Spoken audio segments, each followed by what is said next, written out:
Hello to our wonderful international colleagues. I can see you. The audience can't see you just yet, but I thought I'll say hi.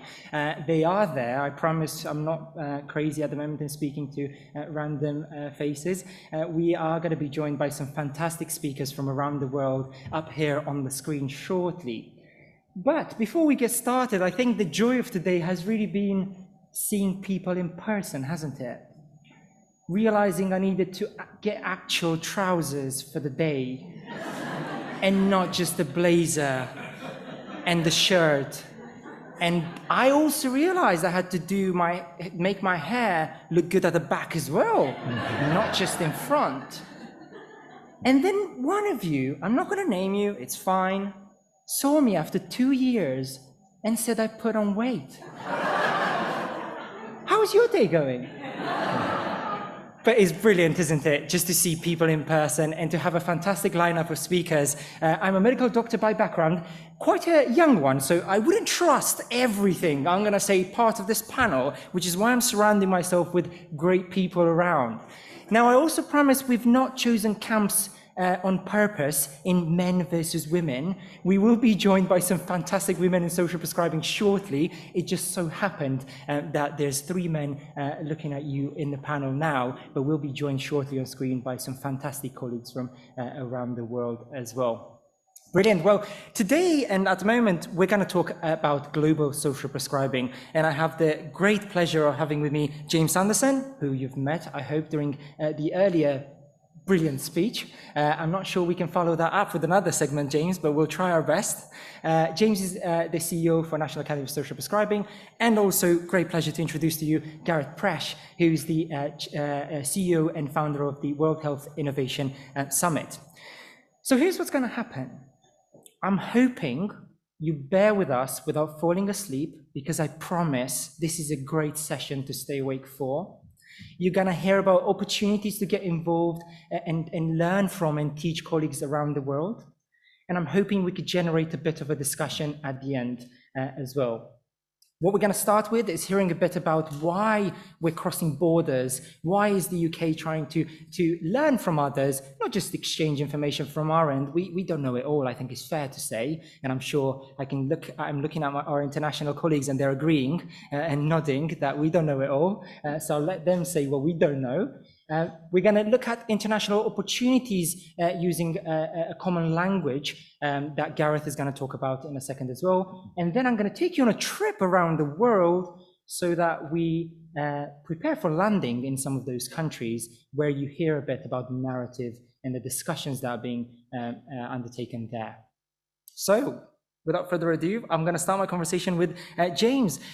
James, what's the common ground there? Why global? And why have we started looking at interacting with countries from abroad? What defines us all? What are the shortcomings?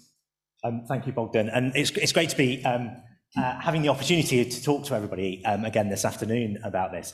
Firstly, Bogdan, I have to say, just to commend you on your global leadership in relation to social prescribing. You've just been an absolute inspiration, how you've brought people together from across the world, and we'll hear from some of those shortly, I know, but you've done an amazing job of really championing this cause and making it a realistic prospect of that join-up of countries from right across the world. So those of you that were here this morning for what I said will have in your head, hopefully, the reason why we need social prescribing, the challenges that we've got in relation to health and well-being in this country. But those challenges are the same around the world. Having worked in the NHS for many years, there is a real frustration when you go to different areas of the country and you're trying to roll programs out, and people say, yeah, but the people of Southampton are very different to the people of Sunderland. And, there may be regional differences, but in reality, as human beings, we all share very similar characteristics. And whilst regional differences do determine our health and well-being, actually, the solutions for our health and well-being are exactly the same, regardless of where people are in this country. And the same is true in relation to international borders as well. And if you look at some of the global health challenges, they're very, very similar. Now, in many developing countries, They don't have the advantage that we have in countries where vaccinations are prevalent, where we've got clean running water, sanitation, you know, some of the foundations of good health and well-being. So there's more work to do in some places than there are others, of course, we know that. But actually, if you look at the premise for why we've moved down the road of social prescribing over here, that is exactly the same in other countries. People are facing loneliness, people are facing social isolation, there are issues with debt, there are issues with relationships, there are issues in terms of housing, quality, there are issues in relation to the resistance to biomedicine and the limitations of that biomedical model. And there are issues right across the world of demand on statutory services, on the pressures that are there in the system. There are also issues in relation to workforce. You know, there's a global shortage of doctors. So consequently, the circumstances that moved us in England and in the UK to move towards this system of social prescribing are absolutely prevalent right across the world. And it answers the question around why. What this gives us is a universal language. And the fantastic thing for me is that people I speak to in England and the UK around social prescribing, regardless of what that is, whether that's a faith-based organisation, whether that's a sports club, whether that's an artistic institution, whether that's the medical profession, everyone is united on this concept. It's something that really easily unites. And then you take that discussion globally, and it's absolutely fascinating to see how that same message is true, how what is happening today in Peru is the same as what's happening in Peterborough. The same challenges, the same types of organisations at a local and national level working to improve the health of their nation. And so wouldn't it be amazing if we joined up the whole world on this pursuit? And that's where the idea for the Global Social Prescribing Alliance came from. Amazing. So tell us a bit about that, James, and then I'll get to Gareth to talk a bit about that international language. But in a nutshell, tell us a bit about the Global Social Prescribing Alliance. So we recognised that there was such a movement across the country, and you're going to hear some pioneers now from your country, the world. You're going to hear from some pioneers shortly in other countries. And we recognised that bringing everybody together, the opportunity to share knowledge and experience was just vast. And I learned so much from the Global Alliance. I talked to partners in other countries that are doing things that we never thought of doing over here. And it's like, yeah, we want to grab that. We want to pinch that. We want to progress that over here. And that sharing of knowledge and expertise has just been huge.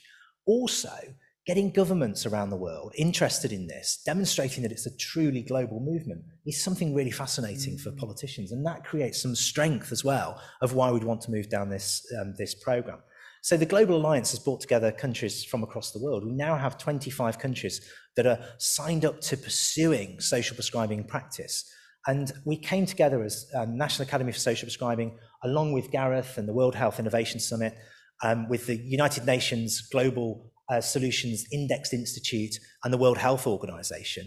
And we said, look, what can we do if we bring our institutions together? How can we get other partners and create this truly global movement? And I think, you know, it's a fantastic opportunity to really push global health in a very, very different way.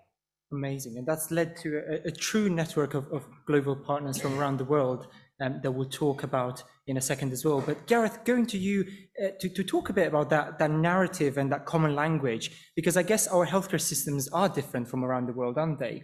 So then when we talk about that defining definition of what health looks like across the world, what could we use? And I know we were talking about Sustainable Development Goals. So what are SDGs? What are Sustainable Development Goals? So, yeah, I think this is about the opportunity for healthcare to move, as James has articulated earlier, but also to support the current system, because it needs a lot of support. I mean, we're short of 18 million staff by 2030 globally. So, you know, in lower middle income countries, for example, they don't have the staff that we have. They're not in that privileged position. So how do we stop the disease actually developing so that we offset those costs occurring? And we really have a blueprint and an opportunity through the UN Sustainable Development Goals, because we had 193 heads of state stand up and sign on to a declaration to say that these are the blueprint and we're going to implement these goals by 2030. So that's what we're working towards. The key aspect for us is SDG 3, which is good health and well-being. And thankfully, through the World Health Innovation Summit, I just was commenting outside there 2015 when I launched the World Health Innovation Summit in Cumbria and Carlisle. I would have loved to have had the National Academy of Social Prescribing to link into, but I didn't at the time. So I had to prototype how we could move the dial to prevention, but also demonstrate the value proposition. So how do you make it, as it says, impact? How do you collaborate? And how do you make it evidence-based? So that's what we did for 3 years. And then we had the opportunity, I was invited to Geneva to speak at a conference. And I fortunately had an opportunity to meet with the UN Director General Michael Muller's senior advisor, Roland Schatz.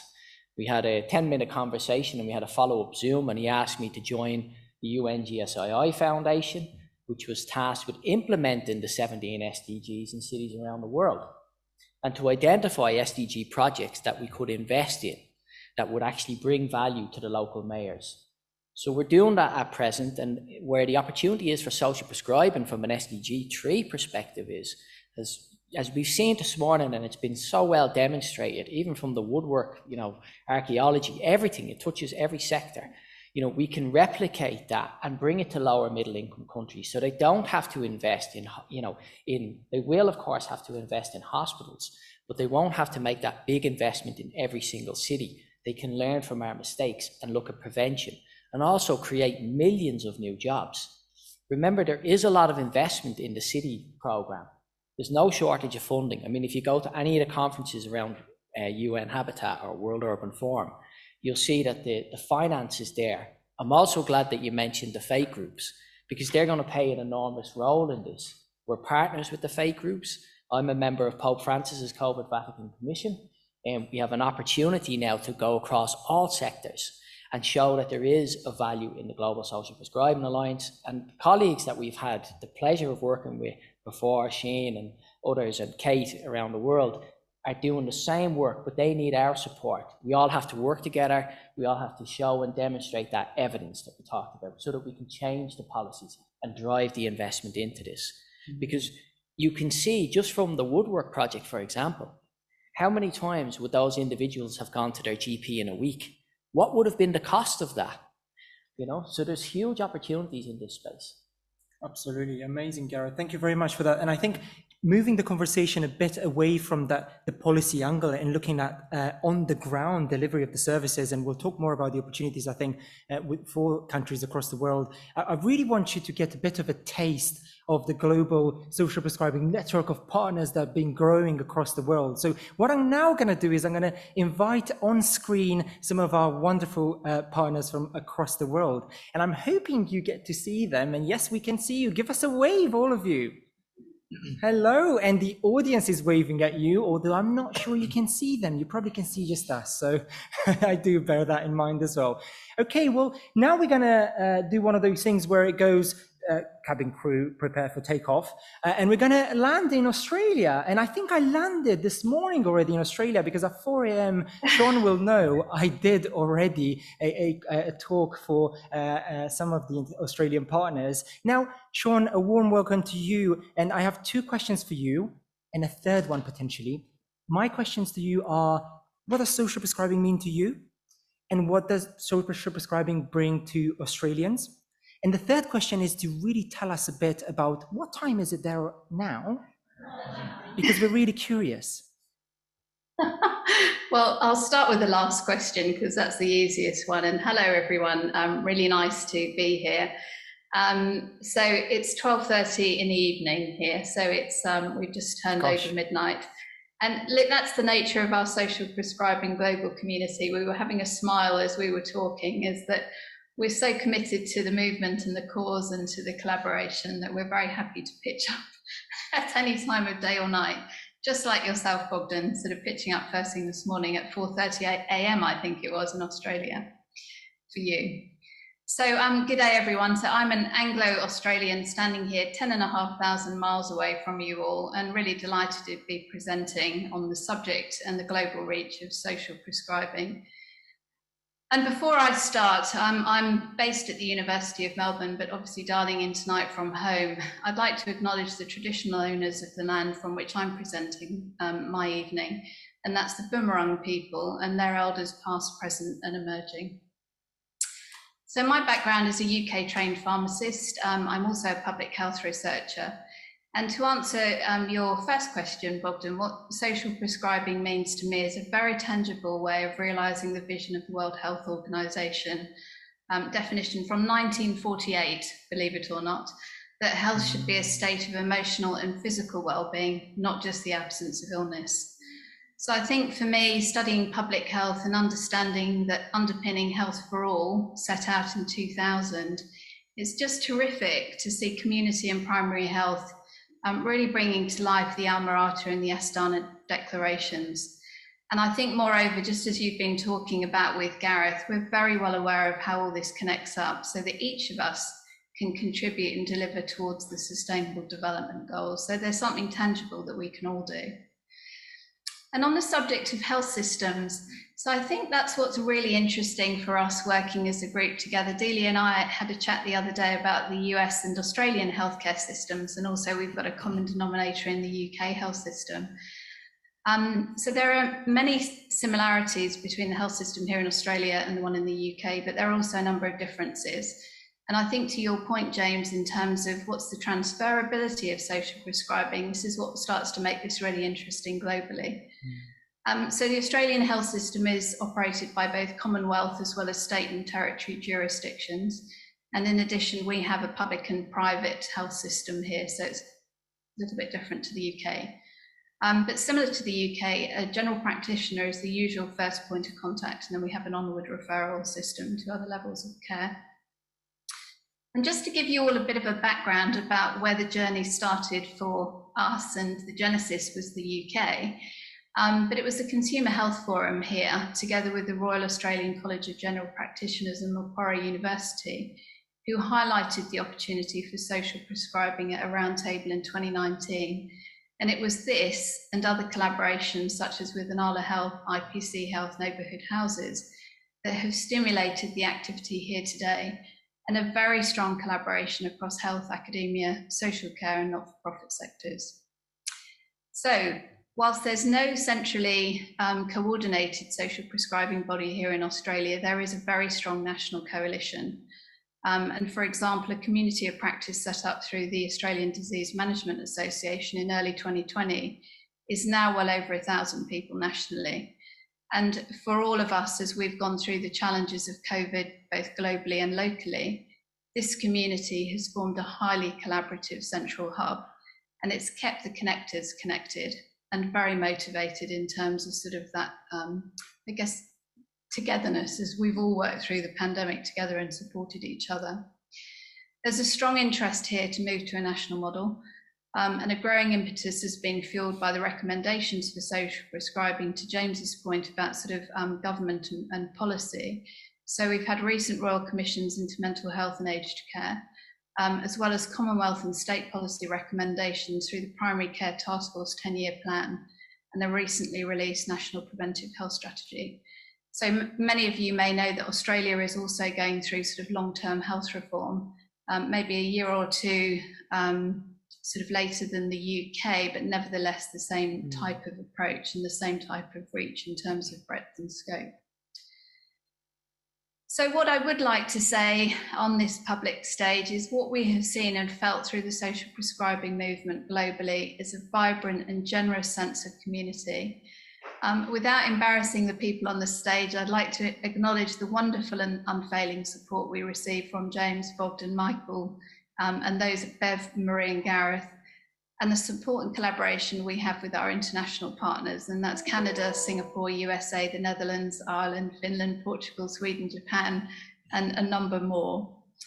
And I'd like to close by giving you a very tangible example of how this collaboration works in action. So a year ago, Australia launched the Social Prescribing Student Collective. This was built on the UK Social Prescribing Champion Scheme, and it was thanks to the guidance of Bogdan, Daisy and Joel, the leadership of Grace Newman, who's an MD and PhD student here at the University of Melbourne, and collaboration with Australian Medical Students Association. Well, this group now reaches across 19 medical schools in Australia. Wow. And it's been a terrific effort in less than a year, and a significant step in building that capability of future health workforce that Gareth talked about, in a focus to reinforce the WHO vision. So Bogdan, thanks again for having us involved today. Very happy to dial in whatever hour, and for enabling you, James, Gareth, and the rest of the team, this enriching and exciting global community. Wonderful. Thank you ever so much, Sean. And I think that's a superb example of how we operate. 11 a.m., 12 a.m., 5 a.m. I think people will tune in, and everybody knows we do this out of passion and because we love working with one another. And that's what social prescribing is really about. It's always been a reflection of its people. And I think that's how it started in the UK, and that's how it's going to go across the world. So I thank you wholeheartedly, and thank you all especially as well. But we're now going to take a short trip to Canada. And we're going to hear from Dr. Kate Mulligan. And I know some of you may know Kate already because she's been involved for a number of years. Welcome, Kate. Tell us what social prescribing means to you and to Canadians. And I guess the second bit, what does social prescribing really bring to Canada? Thanks, Bogdan. And I will share that it's 9 o'clock in the morning here in Canada, and I've just seen my 3 young daughters off to school. And I'm always very happy to spend time, any time of day or night, with this wonderful group of people. There is a real sense of belonging in this international social prescribing community, and I think it speaks to the passion and drive that brings all of us and all of you in the room and all of you listening online here today. So I'll say hello from Canada, and bonjour and anin. And I'm speaking from the city of Toronto, which is the traditional territory of the Haudenosaunee, Anishinaabe, and Huron-Wendat people. And today, of course, it's home to many Indigenous people from across Turtle Island, North America, and the world. And so here in Canada, social prescribing is not yet occurring at the broad systems level, but it's cropping up all over the country based on the enthusiasm and will of local people. So we're a very large and very diverse country. We have people from all over the world. Most of us live in big cities, but we also have many rural and remote communities all across the large territory that we cover. And each Canadian province and territory has its own distinct people, its own distinct geography, and its own health system. So the health systems are run at the provincial level, not at the national or federal level. So sometimes that can make it pretty difficult to do something that's truly nationwide. But as I mentioned, it is happening all across the country as we are sharing information one-to-one and in larger groups and in larger networks and associations to start figuring out and supporting each other to find out what works in our local context, what is the same and what might be different across communities or provinces. And social prescribing here in Canada has long had a particular focus on health equity and on the leadership of those local communities. So most social prescribing to date has been led not by the healthcare system, but by community organizations.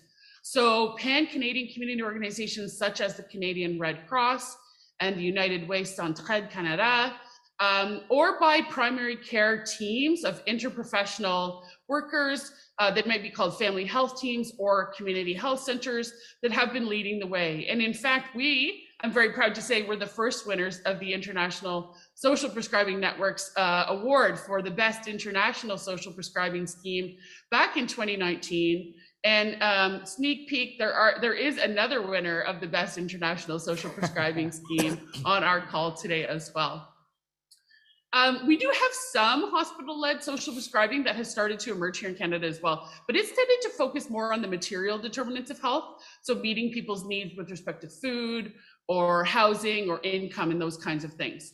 And we do have many projects that might have different names, but are quite similar to the work of social prescribing that we're starting to bring into the fold. So this might include Indigenous-led healthcare or Afrocentric healthcare that are centering culture as medicine and really working to recognize the impacts of colonialism and racism as drivers of health inequalities.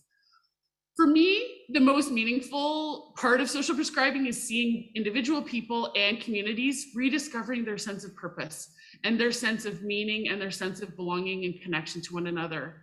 So we still have a long way to go here in Canada to really center that sense of self-determination and the work of preventive healthcare in our health systems. But all these examples that are coming up, all the way from British Columbia to Newfoundland to Nunavut, show that we have growing momentum. And I'll just leave a little hint that next week on Social Prescribing Day, we will have an exciting new announcement about how we're starting to knit those small initiatives together into a new national initiative. Thank you so much, Kate. And we're not talking more about that because we're not spoiling any news there. But tune in on the 10th of March to hear about that. And you might have noticed we're not going in depth with the models of social prescribing here because, as you all know, we have a follow-up session that goes very in depth at the Social Prescribing Network Conference on the 10th of March as well. So the same team will be there going in depth and looking at how this is happening across the world, hence why the speakers are giving you a broad overview as well. Conscious we're running out of time, so I need to keep telling myself this. But now we're taking a short or a long trip to Singapore, really. We have Dr. Lee joining us all the way from Singapore. And it's a warm welcome to you, Dr. Lee. And we look forward to hearing what social prescribing means to you and people of Singapore, and what does it bring to you all. Thank you, Bogdan. And I bring greetings from the social prescribers in Singapore. What does it mean to us? As you know, I am a GP working in a hospital. It's something not so common, but it happens in Singapore. And most of the time, we get very frustrated because the medical prescription that we give falls apart. Something is missing, and we need to bring health and social care together. So social prescribing really completes the picture and, contributes to this overall care plan that's likely to be more effective. So what happened is in Singapore, we are a city-state. We have a very well-organized healthcare system, highly efficient and very cost-effective. But we are worried when we look into the future because Singapore has one of the fastest aging population in the world. And we are always looking for big ideas and new models of care to improve our system, especially to future-proof it into the next generations where the population is getting older and older. So we learn about social prescribing and best practices from colleagues from the Social Prescribing Network in the UK and from the Global Social Prescribing Alliance that was formed shortly after.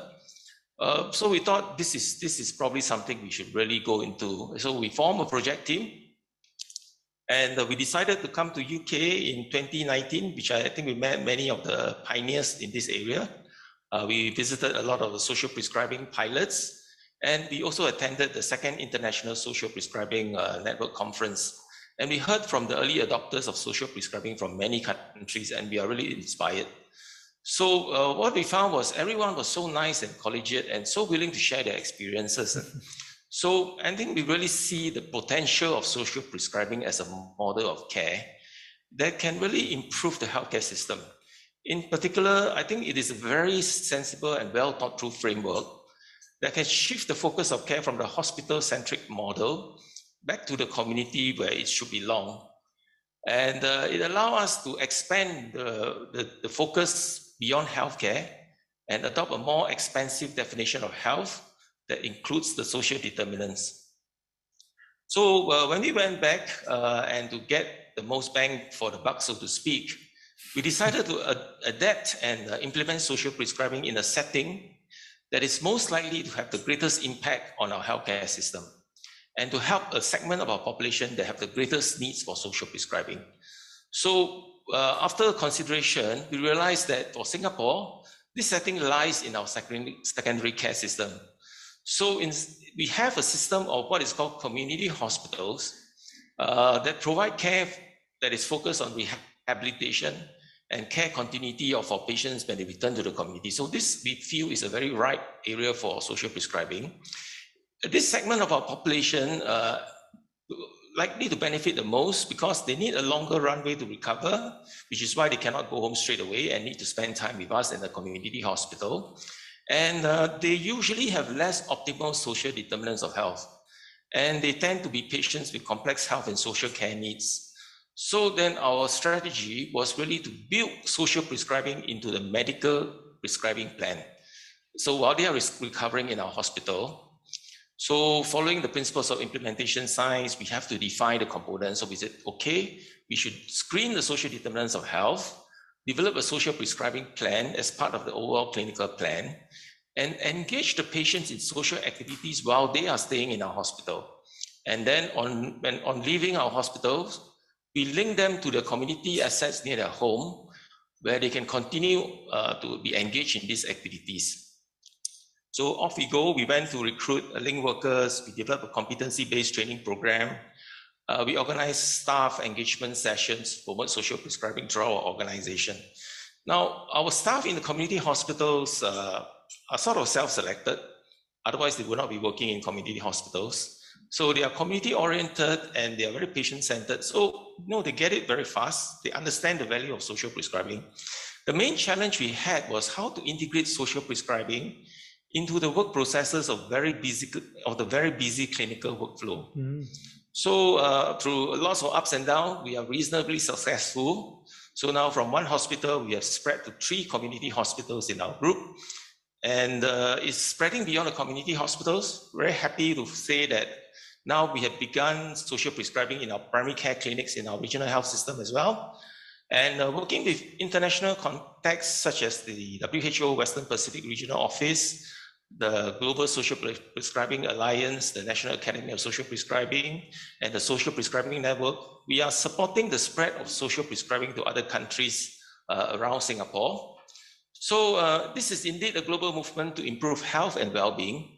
And I'm like all the other speakers, I'm really very appreciative of our colleagues. So we are all working together across borders, in the spirit of promoting mutual understanding and making our world a better place where people can live in peace and experience good health and well-being. I think this is something that's really, really basic that every human being should be entitled to. So thank you very much for inviting me to this social prescribing show. Thank you very much, Dr. Lee, and we're so pleased to hear from you. And now we're taking a short trip to California, to Dalla, who's co-leading the social prescribing network in the US with Dan, who can't be here with us. Dalla is the one that we're usually jealous on because of the sun in the background in California usually. So Dalla, over to you, and tell us a bit what social prescribing means to you, to the US, and also what does it bring to people in the US. Thanks, Bogdan, and thank you so much for the invitation to join this conversation today, all the way from Los Angeles, where it's just after 6 a.m., so you might be able to see the sunrise coming in behind me. And I must say, it's great to be back at the Southbank Centre, even if it's just on a virtual screen and not in person. I'm really excited to be part of this session today for 2 key reasons, really. The first is due to my involvement in some of the social prescribing work in England over the last few years when I worked at Sport England, and really seeing this movement develop and continue to grow, and working with many of the partners who might be in the room today. And now having the opportunity to look at social prescribing within an entirely different health system context in the United States. And the transition from a national public healthcare system in England to one that's a mix of public and majority private health insurance and providers that supports over 330 million people across 50 states has been quite a change, especially because there are some really big challenges which face our health system in the US, which we also heard from James earlier in the session. 30 million people don't have access to health insurance because we don't have universal healthcare coverage. We also have the most expensive healthcare system globally, with our spending reaching nearly 20% of our GDP. And despite this spending and cost of care, we actually don't have better health outcomes and have significant health inequalities. So that brings me to the second reason why I'm really excited to be here, because I can really see the opportunities that social prescribing brings to the US, not only from a health system delivery perspective, but also for individuals and for communities. And while there isn't a formal policy or organization that's really driving social prescribing forward in the US, there is a lot of activity happening in pockets across the country.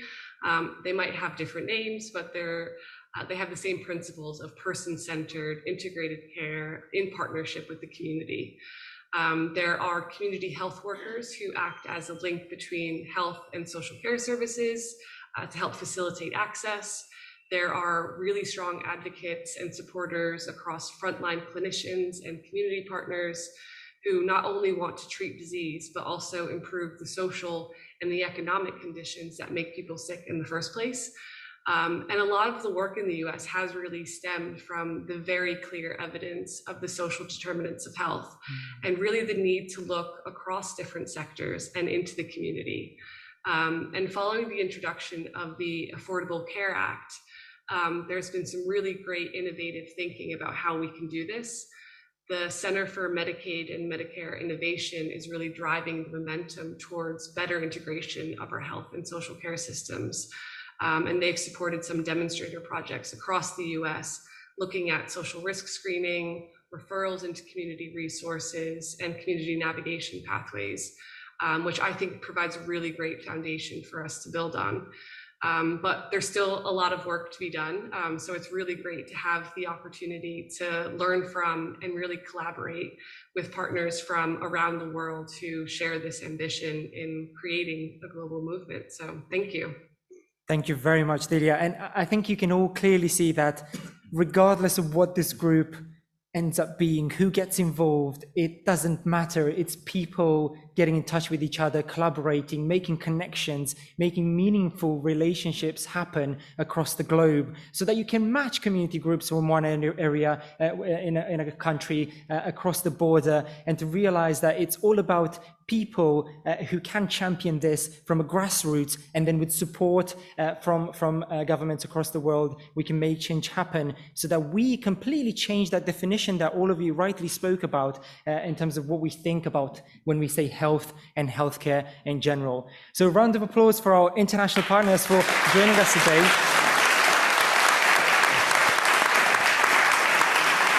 And a huge thank you, of course, to James and Gareth joining us in person and here. There's lots of conversation that I'm sure we can have at some point as well. I think we can also take one question, because there's something exciting that you'll hear about, which is the evidence behind social prescribing, that I will be introducing some some brilliant colleagues that you'll hear from in a second, and we'll invite them on the stage. But before I do that, I think you need to be energized for that a bit, I think. And I think it's only right we do that. You've been sat there for too long, and I don't have Kamal in here. But I think what we could do is, if we put the lights a bit on so that we don't feel too sleepy, and if we do some shaking and moving around, if you don't mind standing up for a bit, that would be brilliant. And I don't have Kamal's energy, so bear with me, please. That would be brilliant. Amazing. Okay, let's move our heads a bit around. Fantastic. Oh, this is very good. Believe me, I'm doing this for you, but also for me, I promise. And then shake your arms and legs for a bit. Okay, brilliant, fantastic. I'm also getting you ready for the 10th of March, because it's Social Prescribing Day, right? So who knew about that? Let's see. Say woo. There we go. And you can hear that. So I want you to know, those of you who are link workers here, you're standing, the lights are on, and I'm gonna get a bit emotional because social prescribing has become a family for me. The reason I'm becoming emotional is because I've got involved when I was a medical student. And what I'm about to say as I look you in the eyes is that, and this is coming from my heart, if it wasn't for social prescribing, I would quit medicine and never look back. I'm gonna say that again. If it wasn't for you, for the link workers, for the social prescribing, I would quit medicine and never look back. Because in 3 months of working in the A&E department last year during COVID pandemic as a doctor, I spent 45 nights out of 3 months feeling burnt out. Not because I can't mount on that work, but because I'm disappointed. Disappointed I cannot provide what the individual in front of me needs. Disappointed, I'm patching them up and I'm plastering them up. And I'm bringing them in through a 1 in, 1 out door. And I'm spending 10 minutes to see them and give them another bloody drug that won't do anything for them. Disappointed, I don't get the chance to look them in the eye, smile, cry, be sad, or whatever's happening because I have to complete the admin behind. Because I don't have time to connect with them on what truly matters to them. And because I only scratch the surface, because the definition I was taught was that I need to focus on the muscles, the bones, the biomedical problems, because there's no time for anything else. Of course there isn't time. Because our approach to this hasn't been right from the beginning, has it? Google healthcare, you will see, still says on Google the absence of disease in the dictionary. 1948, Sean said, the definition of health by WHO, we're not there yet, are we? We're still not understanding that what keeps us well starts at home, starts within our local communities. And then we look at medical experts, which I'm not, by the way, but I'm in a hospital and people come to me and we think they're broken already and we need to stick a plaster on them and send them out again with no support at home. People put those faces masks up and say, it's fine. We're doctors. We're the heroes that you're clapping for. We're not. We're burned out. And if it wasn't for social prescribing, if it wasn't for link workers, if it wasn't for you to provide for me the hope that I know you're going to listen to that person, which is what the reason was when I got into medical school for, to provide them with emotional, financial, well-being support within their community, I would quit medicine tomorrow and would never look back. So from that, I thank you from my heart for everything you've done.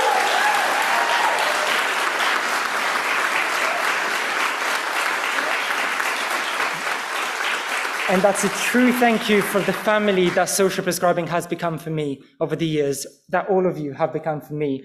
And it's again a coming together of people from all walks of life to change the definition of health for once and for all, to make social prescribing as exciting as bloody stitching for the future of generation of tomorrow.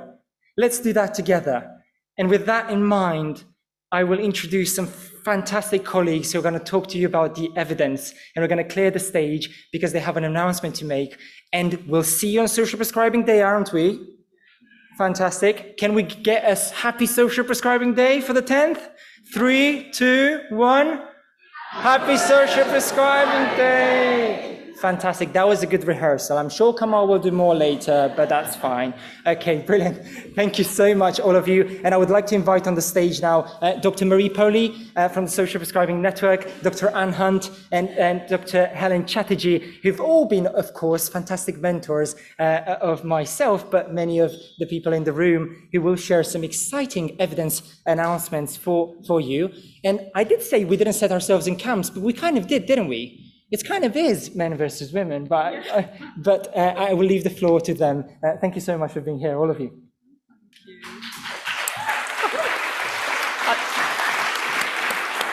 Thank you so much. I don't know how I followed that, Bogdan, really. I'm super excited to be here. My name's Anne. I'm from NASP Evidence Programme, and I'm delighted to be joined by Dr. Marie Polley and Professor Helen Chatterjee. I'll let them introduce themselves properly in a minute. We've got 10 minutes, that's all we've got. So Bogdan, do shout at me if I run over. So all this passion we've heard today, we're evidence people, but we're just as passionate, aren't we? And we are desperate to make social prescribing thrive. We all need evidence every day, whether it's to, a quick qualitative decision right the way through to the UN making big policy decisions. We need evidence of some shape. And NASP is committed to help everyone involved in social prescribing find that evidence that they need on that day-to-day basis. So we've put our toe in the water and we have our secret weapon or our engine room behind. We have two actually.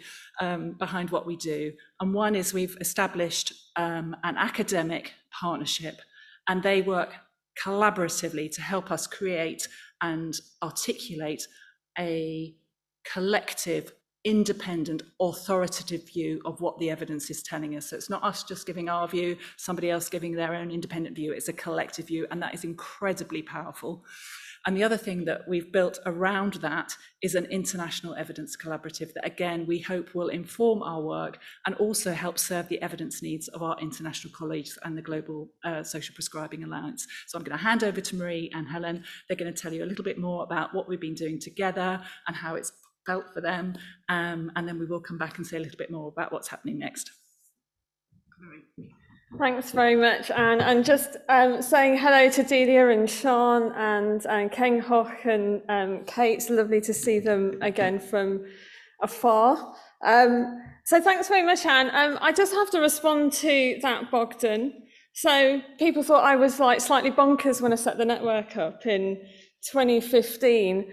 And this is my first outing in 2 years. I had to get the backpack off the wardrobe to find a dress to even put on.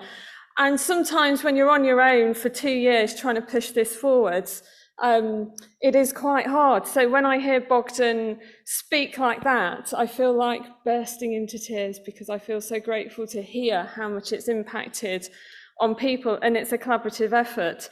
And I also have to thank you for waking everyone up before we talked about evidence. That was really kind of you, because quite frankly, evidence, sometimes people will switch off because it's beyond your scope, or it's not what you're doing, but we all need evidence. And when I set the network up with Michael, probably the most frequently asked question is, what's the evidence? What's the evidence? What's the evidence? And we've written a lot of evidence briefings and done a lot of work with senior leaders, but evidence comes in all shapes and forms. Bogdan's just given you some amazing testimonial evidence, but we need evidence to inform how our link workers can work as efficiently and effectively as possible. We need evidence to persuade commissioners that they need to invest in the voluntary community, social enterprise and faith sector to prescribe the social prescriptions. We need evidence actually to inform how policy needs to shift and how curriculums need to change. And we need evidence actually to share how our global colleagues set up social prescribing, and that becomes a knowledge share because they can give us evidence. So that is really, really important. So what we've been doing is bringing core academic institutions and organisations together, really to share our expertise in saying, how do we systematically look at all the different types of evidence? And for me, it's really important that we hear about evidence that's some of the reports and evaluations from all the different organisations, because we have to make sure everybody's voice is heard, and we have to understand the full and true impact of social prescribing, not just how many GP appointments it saves, and not just how it changes mental health, but actually how it changes all aspects of our life and how that implicates on our well-being. So we have set up a deliberate collaboration, because actually the research sector is as competitive as it is to get funding in the voluntary sector. And we made a deliberate decision to collaborate and not compete against each other for the research money. So we have a core partnership of 7 institutions and organisations, and we work with lots of different stakeholders to say, what does this evidence look like? So Helen, let me hand over to you. Sure. So, well, I'm not going to tell you lots about our methods because that would also be really boring. But what I wanted to say is that we've been doing a very realistic, pragmatic, but rapid scoping exercises over the past couple of years. We use a whole range of different types of evidence, from peer-reviewed literature to grey literature, and that's where you guys come in. I'll tell you a little bit about so far what we've been doing. We've been doing reviews around things like, for example, what does the evidence tell us about measuring outcomes? What does the evidence tell us about how does social prescribing help tackle health inequalities? Currently, we're working on reviews around nature and nature connectedness in health, how arts and culture and creativity support health. We're doing work around social prescribing in children and young peoples. But what we really need is to understand from you guys, what kind of evidence do you need? And also, what kind of evidence are you involved in producing. So this is really, I think, as we start to wrap up, is a call to arms. You're going to hear about the International Evidence Collaborative. There's already 260 members of the collaborative from 12 different countries. We really welcome anybody joining that who's interested in evidence. It might be that you're involved in producing evidence, maybe you're involved in doing evaluations, or you're interested in becoming more involved in evaluation, or you have to use the results of those evaluations to inform funding or strategic decisions you're making. So please do join us and tell us what you think is important to you in the types of evidence you work with. There's an event on the 29th of March where you can come and join the International Evidence Collaborative. You can meet others who are involved in it. That's done by AirMeet, and it's just a great opportunity to share your thoughts. And we'd really like to work with you more in having more of a two-way conversation about how we build that evidence base and then how we translate that evidence base going forward. So I'll hand back to Anne because she can tell you more about how you can access that. You can access the International Evidence Collaborative and join it via the NASP website or the Social Prescribing Network. And actually, Marie, did you want to say a little bit about the evidence repositories on the Social Prescribing Network? But do join us. We'd love to meet you. Yeah, I mean, it's great to hear from everyone, and actually we can't do the right evidence reviews if we don't know what reviews you need, first of all, so we need your voices.